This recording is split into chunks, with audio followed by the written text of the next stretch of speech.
Quand est-ce qu'on sait que ce n'est plus juste une mauvaise passe, mais une rupture? Alors c'est une question qui est pas évidente. Je vais tenter d'y répondre avec mon expérience et mon filtre. Et je dirais d'abord que, c'est la rupture d'un contrat, tacite ou explicite, qui est celui sur lequel on a, fondé, la relation.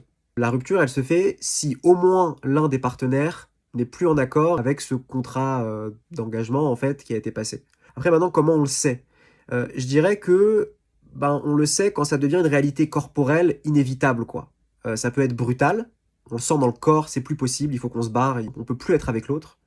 Ça peut se faire lentement par une lente dégradation, un lent, éloignement, mais le résultat est le même à la fin. C'est une réalité corporelle qui est vécue dans le corps, quoi. On sait qu'on peut plus être avec la personne, mais littéralement, quoi. On peut plus cohabiter et il y a une rupture du lien physique et spirituel, quoi.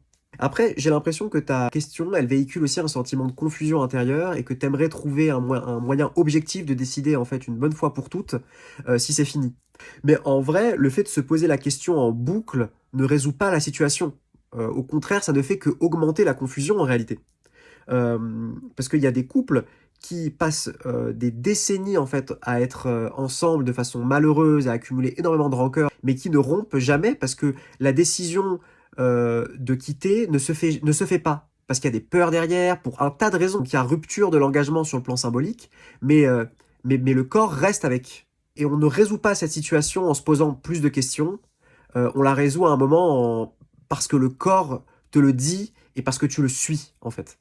Et tu peux être dans une résistance par rapport à ce message-là. Et là, du coup, ben, il n'y a pas de rupture. Mais le moment où il y a un plongeon et où on écoute ce mouvement-là, il y a rupture. Donc je dirais que c'est à cet endroit-là. Voilà.